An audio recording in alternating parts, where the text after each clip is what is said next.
தமிழ்நாட்டில் பரவலாக மின்கட்டணம் கூடுதலாக விதிக்கப்பட்டிருப்பதாக பொதுமக்களிடத்திலே கடந்த சில நாட்களாக புகார் எழுந்து வருகிறது. இந்த புகார்களுக்கு உடனடியாக நடவடிக்கை எடுக்க வேண்டும் என்று திராவிட முன்னேற்றக் கழகத்தின் தலைவர் மாண்புமிகு தலைவர் அவர்கள் அறிக்கை வெளியிட்டிருந்தார்கள். அதற்கு பதிலளித்த தமிழ்நாடு மின்துறை மற்றும் சட்டத்துறை அமைச்சர் நிர்மல்குமார் அவர்கள் அளித்திருக்க பதில் கேட்ட கேள்விக்கான பதிலாக இல்லாமல் வழக்கம்போல் திசை திருப்புகிற செயலைத்தான் செய்து கொண்டிருக்கிறார். அவர்கிட்ட கேள்வி கேட்ட அந்த நிருபர்களே ஒருவர் சொல்கிறார், என்னுடைய நண்பர் வீட்டிலேயே கூடுதல் கட்டணம் வந்திருக்கிறதுன்னு. அவர் அதற்கெல்லாம் பதில் சொல்லாமல் எங்களுடைய கழகத் தலைவர் அவர்கள் வாட்ஸ்அப்பிலே வந்த செய்தியை வைத்துக்கொண்டு அறிக்கை வெளியிட்டிருக்கிறார்னு சொன்னார். வாட்ஸ்அப்பில் வந்த செய்தியை பார்க்காமல் இன்ஸ்டாகிராமில் வந்த செய்தியை பார்க்கணுமான்னு தெரியல. இன்ஸ்டாகிராமில் வந்த செய்தினா அவங்களுக்கு ஆதரவாக வரும் போல் இருக்குது, வாட்ஸ்அப்னா வராது போல் இருக்குது. இப்போ என்கிட்ட ஒரு வாட்ஸ்அப் செய்தி இருக்குது. என்ன செய்தின்னா, மின்துறையுடைய சிஎம்டியாக இருக்கிற அருண்ராய் ஐஏஎஸ் ஒரு சுற்றறிக்கை வெளியிட்டிருக்கிறார். அதில் அவர் தெளிவாக சொல்கிறார், in view of wide spread complaints regarding high electricity bill during the month of July, Tamil Nadu Electricity Board has decided to do a re-inspection of high variation in consumption cases through responsible senior officers. இப்போ வாட்ஸ்அப்பில் வந்ததுன்னா அதை படிக்க முடியாதா? இதை வச்சு நான் சொல்லக்கூடாதா? ஒரு பொறுப்பான அமைச்சர் கேட்ட கேள்விக்கு பதில் சொல்லாமல் ரொம்ப எப்பயும் அவர் எதிராளிகளை எல்லோரையும் ரொம்ப குறைவாக மதிப்பிடுகிறார். திராவிட முன்னேற்ற கழகத்தின் தலைவருடைய வரலாறு கொஞ்சம் அவர் தெரிஞ்சுக்கணும். அவர் வயது என்ன, அரசியல் அனுபவம் என்ன, அவர் வகித்த பதவிகள் என்ன, இதெல்லாம் தெரிஞ்சுக்கிட்டு பேசணும். இன்றைக்கு நிர்மல்குமாருக்கு ஒரு வாய்ப்பு கிடைத்திருக்கிறது, அமைச்சராக இருக்கிறார், அதில் பணியாற்றட்டும், வாழ்த்துக்கள். ஆனால் அதை விடுத்துவிட்டு எங்கள் தலைவரை பார்த்து வாட்ஸ்அப்பில் வந்த செய்தியெல்லாம் வைத்துக்கொண்டு பேசுவதாக சொன்னால் அது முறையாக இருக்காது. ஏன்னா நிர்மல்குமார் ஒரு மல்டி டேலண்டட் பர்சன். அந்த அமைச்சரவையில் இருக்கிற எல்லா அமைச்சருக்கும் அவர் தான் மவுத் பீஸ் மினிஸ்டராக இருக்கிறாரு, மல்டி டேலண்டட் மினிஸ்டராக இருக்கார். அதெல்லாம் சிறப்பு. மெடிக்கல் படிக்காதீங்க, கார்பெண்டர் ஆகுங்க, பிளம்பர் ஆகுங்கன்னு திடீர்னு கேரியர் கைடன்ஸ் கொடுப்பார். திடீர்னு அவரே மேகதாது அணைக்கும் பேசுவார், சட்டத்துறைக்கு பேசுவார், அவர் துறையில் சில செய்திகளை தெரியாதுன்னு சொல்லுவார். இப்படி ஒரு அமைச்சர் தன்னுடைய வேலைகளை விடுத்து தன்னுடைய மற்ற பணிகளை பார்க்கின்ற சுமை காரணமாக வேணுமோ தன்னுடைய துறையை சேர்ந்த ஒரு சிஎம்டி வெளியிட்டிருக்கிற அறிக்கையை கூட தெரியாமல் பேசுகிறார். எந்த புகாரும் வரலங்கிறார்.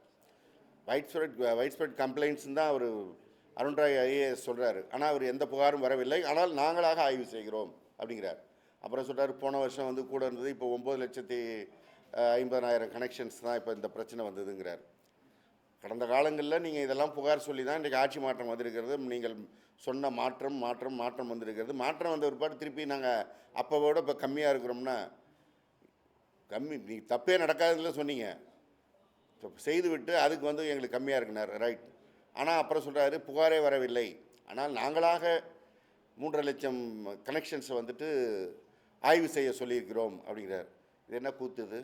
கம்ப்ளைண்ட்டாக வராதான், இவங்களே பில்லை போடுவாங்களாம், இவங்களே கம்ப்ளைண்ட் வராமல் அதை விசாரிப்பாங்களாம். இந்த சினிமாவில் சொன்ன மாதிரி இவங்களே கொண்டு வைப்பாங்களாம், இவங்களே எடுப்பாங்களாங்கிற கதையாக ஒரு அளவில்லாமல் போய் கொண்டிருக்கிறார் நிர்மல்குமார் அவர்கள். முதல்ல அவருக்கு நான் வைக்கின்ற வேண்டுகோள், மின்துறை என்பது ஒரு மிகப்பெரிய துறை. அந்த துறையில் என்னென்ன டிவிஷன்ஸ் இருக்குது, அதெல்லாம் எப்படி இயங்குது, அதில் இருக்கிற பிரச்சனைகள் என்ன, இதெல்லாம் ஒரு மாதம் 2 மாதம் அவர் எடுத்துக்கிட்டு ஆய்வு செய்து கொண்டு பிறகு இந்த பேட்டி கொடுக்கலாம் வரணுங்கிறது தான் என்னுடைய வேண்டுகோள். அவர் ஆட்சி அமைந்த அன்று இந்த பதவி அவர் ஏற்ற நாள்லேருந்தே பார்த்திங்கன்னா பேட்டி கொடுத்துக்கிட்டே இருக்கார். கரண்ட்டு கட்டுக்கு காரணம் என்னன்னு நாடே போராடுது அப்படின்னு கேட்டால் ஒவ்வொரு நாளும் ஒரு காரணத்தை சொன்னார். ஒரு நாள் அந்த துறையில் இருக்கிற அதிகாரிகளே சதித்து செய்கிறார்கள்னார். அப்புறம் திமுகவை சேர்ந்தவர்கள் ஃபியூஸ் கேரியரை பிடிக்கிட்டு போயிட்டாங்க, திருடிட்டு போயிட்டாங்கங்கிறார்.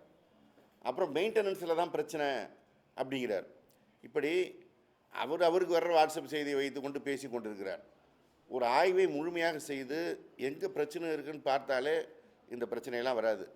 திராவிட முன்னேற்ற கழக ஆட்சி 5 ஆண்டு காலத்தில் எழாத மின்தட்டுப்பாடு பிரச்சனை இந்த ஆட்சி அமைந்த இந்த குறுகிய நாட்களில் ஏற்படுகிறது என்றால் அதில் கவனம் செலுத்த வேண்டிய அவர் நிர்மல்குமார் கவனம் செலுத்தாமல் இருக்கிறார் என்கிற காரணத்தினால்தான் இப்படி இருக்கிறது. எனவே மற்றவர்களுக்கு அறிவுரை சொல்வது, ஏகடியம் பேசுவது, நக்கல் பேசுவது, நையாண்டி பேசுவதை விட்டு ஆக்கப்பூர்வமாக அவர் செயல்பட்டால் முறையாக இருக்கும். ஏன்னா மக்களுக்கு மிக அத்தியாவசியமான துறைகளில் மின்துறையும் ஒன்று. ஒவ்வொரு நிமிடமும் கரண்ட் இல்லைன்னா அதனால் வர்ற பிரச்சனையில் பாதிக்கப்படுகிறவர்கள் சொல்கிறார்கள். 2 நாட்களுக்கு முன் கோவை பகுதிக்கு நான் சென்று இருந்தேன்.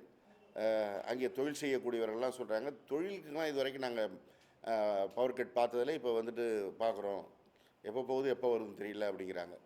முதல்ல இதெல்லாம் அவர் போய் பார்த்து மற்றவருடைய பிரச்சனையை ஆய்வுக் கூட்டங்கள் நடத்தி தெரிந்து கொண்டு நடவடிக்கை எடுத்தால் நலமாக இருக்கும். எனவே முன்னுக்கு முன் வேணாக அவரே பேசுகிறது, கம்ப்ளைண்ட் வரலைங்கிறது, கம்ப்ளைண்ட் வந்ததை மறைக்கிறது, இதெல்லாம் தேவையில்லை. இதில் ஒளிவு மறைவு இல்லாமல் சிஎம்டி கொடுத்த அறிக்கையை வைத்தே அவர் சொல்லலாம், சிஎம்டி இப்படி அறிக்கை கொடுத்துருக்கிறார், எங்களுக்கு கம்ப்ளைண்ட் வந்ததுனால தான் அவர் சிஎம்டி இப்படி அறிக்கை கொடுத்துருக்காரு, அதனால் நாங்கள் ஆய்வு செய்கிறோன்னு சொல்லலாம். இதை மறைத்து பேசி அவர்கள் என்ன சாதிக்க போகிறார்கள் என்று தெரியவில்லை. ஒட்டுமொத்தமாக இந்த ஆட்சி எல்லாவற்றையும் மறைத்து திரை போட்டு விட்டு நடத்தி விடலாம் என்று நினைக்கிறார்கள். அதில் ஒரு பகுதி தான் இது. முதலமைச்சர் எவ்வழியோ அமைச்சர்கள் அவ்வழியே. அவர் எதற்கும் வாய் திறப்பது கிடையாது, பதில் சொல்வது கிடையாது. பொதுமக்களுடைய அன்றாட பிரச்சனைகள்,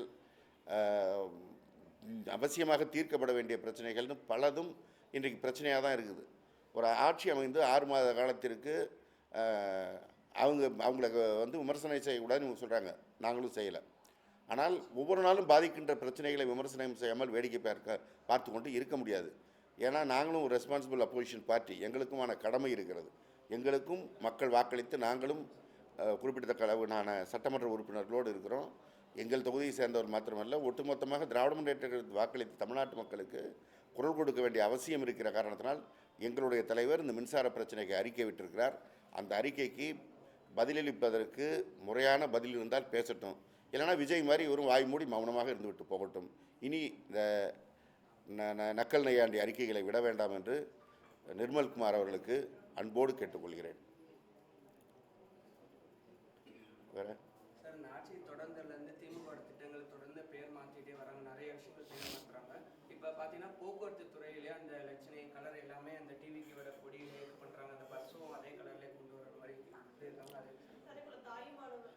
திட்ட பேர் அதாவது அவங்களால எதுவும் செய்ய முடியல. அதனால் திராவிட முன்னேற்ற கழகத்தின் ஆட்சியினுடைய சாதனைகள் மக்கள் மனதிலேருந்து இதெல்லாம் பேர் மாற்றினால் அகற்றிடலாம் அவர் நினைக்கிறாரு. ஏதோ ஒரு மாற்றம் வேண்டும் என்று ஒரு 35% பேர் வாக்களித்தார்கள். அது கடைசி ஒரு 3 நாளில் ஒரு 10% பேர் ஒரு மனமாற்றத்தால் ஏற்பட்டது தான் இது. அதனால் ஏதோ இவருக்கு ஏகோபித்து 234 தொகுதியும் கையில் கொடுத்து தமிழ்நாட்டையே திருப்பி அந்த பக்கமாக வைக்க சொல்லி சொன்னதான் நினச்சிக்கிட்டு நான் முதல்வன் பேரை மாற்றுறாரு, முதலமைச்சர் காலை உணவு திட்டத்தில் பேரை மாற்றுறாரு. அப்போ என்ன தெரியுது, முதலமைச்சர்னாலே கழகத் தலைவர் மாண்புமிகு மு.க. ஸ்டாலின் அவர்கள் பெயர் தான் அவருக்கே ஞாபகம் வருது, விஜய்க்கே. அதனால தான் முதல்வன்கிற பேர்லாம் எடுங்கிறார். தாய்மானவன் திட்டம் அப்படின்னா அவரை தான் ஞாபகம் வருது இவருக்கு, விஜய்க்கு. இப்படி ஒவ்வொரு இடத்திலும் தங்களுடைய இயலாமையை மறைப்பதற்கு திராவிட முன்னேற்ற கழகத்தின் திட்டங்களை மறைத்தால் போதும் அப்படின்னு அவர் நினைக்கிறார். அதே போல் இந்த கலர் மாற்றுறது, பேர் மாற்றுறது, இதன் மூலமாக மக்கள் மனதில் இடம் பெறலான்னு நினச்சா மக்கள் இதற்கு கடும் எதிர்வினை தான் ஆற்றுவாங்க. மக்கள் அமைதியாக இருக்கிறாங்க அப்படின்னு அவர் நினச்சிட்டு இருக்கார். மக்கள் அமைதியாகலாம் இல்லை, அவங்கவுங்க அங்கங்கே மின்சார பிரச்சனைக்கு போராடின மாதிரி ஒவ்வொரு இடத்திலும் இந்த தாவேகாவினர் செய்கின்ற பாலியல் லூட்டிகளுக்கு எதிராக போராடி கொண்டிருக்கிறார்கள். அவர்களுடைய குரலை எழுப்பி கொண்டு தான் இருக்கிறாங்க. அந்தந்த பகுதி நடந்து கொண்டிருக்குது. எதிர்க்கட்சிகள் இந்த 6 மாத காலத்திற்கு இவர்களை சொல்லியிருக்கிறாங்களேன்னு பெரும் போராட்டம் அறிவிக்காமல் இருக்கிறனால இவர் ஏதோ இவருக்கு எதிர்ப்பே இல்லாத போல் நினைத்து கொண்டு இந்த பணியெல்லாம் செய்கிறார். குறிப்பாக இந்த பேருந்துக்கு கலர் மாற்ற போகிறோம், பேருந்துடைய துறையில் இருக்கிற வெப்சைட் கலரை மாற்றுறது, இதெல்லாம் செய்தால் இதெல்லாம் ஒரு நிமிஷத்து வேலை. ஆட்சி மாற்றம் மீண்டும் வருகின்ற பொழுது அப்புறம் இதெல்லாம் மாறதான் போகிறது. மக்கள் மனதில் எதை செய்தால் இடம் பிடிக்கலாம்னு பார்ப்பது தான் ஒரு ஆட்சியாளராக பொதுமக்களால் அமர்த்தப்பட்டவர்களுடைய எண்ணமாக இருக்க வேண்டும். இப்போ எங்கள் தலைவர் கொண்டு வந்திருக்கின்ற திட்டங்கள் காலை உணவு திட்டமாக இருந்தாலும், புதுமை பெண் திட்டம், தமிழ் புதல்வன் திட்டம், மகளிர் உரிமை தொகை திட்டம், இந்த திட்டம்லாம் என்றைக்கு மக்கள் கேட்டாலும் சொல்லுவாங்க இது மாண்புமிகு மு.க. ஸ்டாலின் அவர்கள் கொண்டு வந்த திட்டம்னு. தமிழ்நாட்டுக்கு யார் தமிழ்நாடுன்னு பேர் வைத்ததென்றால் பேரறிஞர் அண்ணா வைத்தார் அப்படின்னு தான் எல்லாரும் சொல்லுவாங்க. இது போன்று இடஒதுக்கீடு பிரச்சனை யார் தமிழ்நாட்டினுடைய இன்றைய முன்னேற்றத்துக்கு காரணமாக தலைவர் கலைஞர் தான் சொல்லுவாங்க. இப்படி செய்து தான் பெயர் எடுக்க வேண்டும், பெயர் மாற்றியோ கலர் மாற்றியோ பெயர் எடுக்க வேண்டும் என்று நினைத்தால் மக்கள் காத்திருப்பார்கள். இன்றைக்கு ஒன்றிய அரசாங்கம் இப்படி தான் 12 ஆண்டு காலமாக தங்களுக்கு எதிராக பெரிய குரல் இல்லை அப்படின்னு நினச்சாங்க. இன்றைக்கு ஒரு பெரிய கடும் பிரளயம் ஏற்பட்டிருக்கிறது. அதுபோல் ஒரு சந்திப்பு சூழலில் தான் விஜயும் சந்திக்க வேண்டிய நிலை வரும்.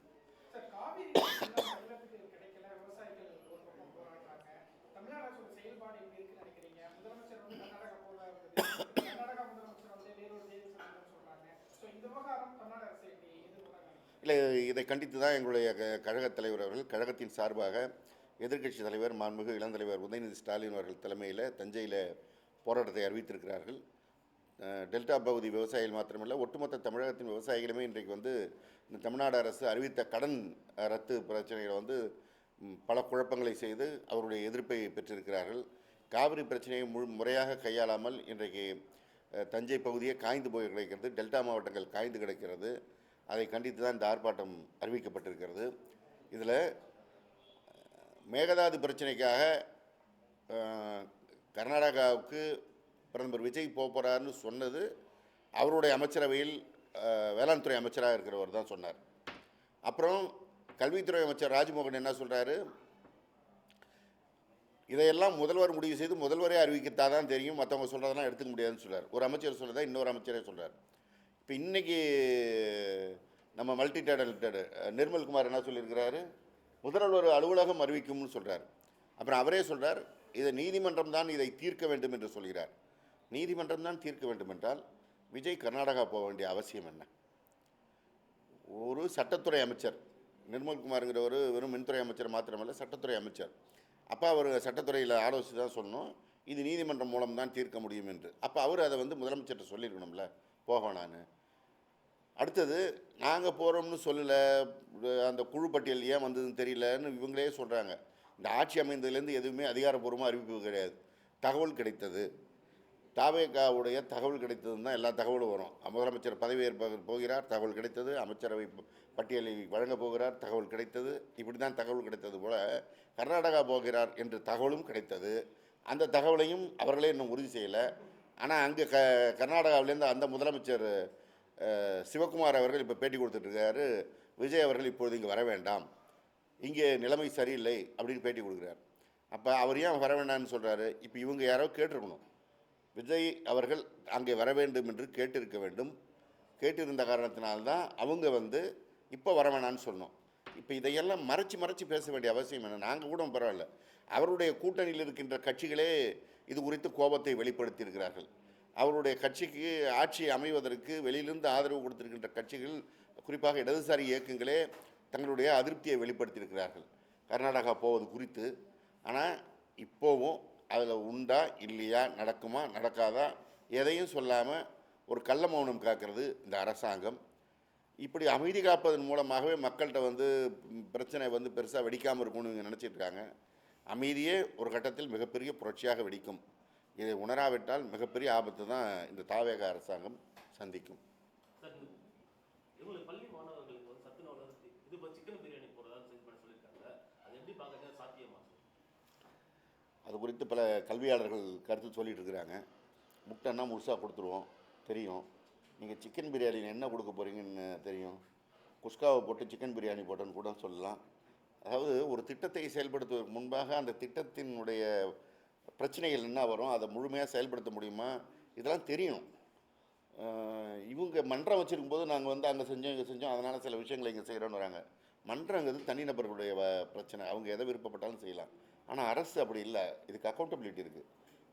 பொதுமக்களுடைய வரிப்பணத்தில் நாம் செலவு செய்யும் போது அது முழுமையாக சென்று சேர்கிறதா, எல்லோருக்கும் சேர்கிறதான்னு பார்க்கணும். எல்லா விஷயத்தையும் விளையாட்ட போக்கில் அவங்க நினச்சிக்கிட்டு இருக்காங்க. ரீல்ஸ் தான், அதே இதை போட்டால் அது ஒரு 2 நாள் ரீல்ஸ் போடலான்னு நினச்சிருப்பாங்க. பார்ப்போம். தேங்க்யூ.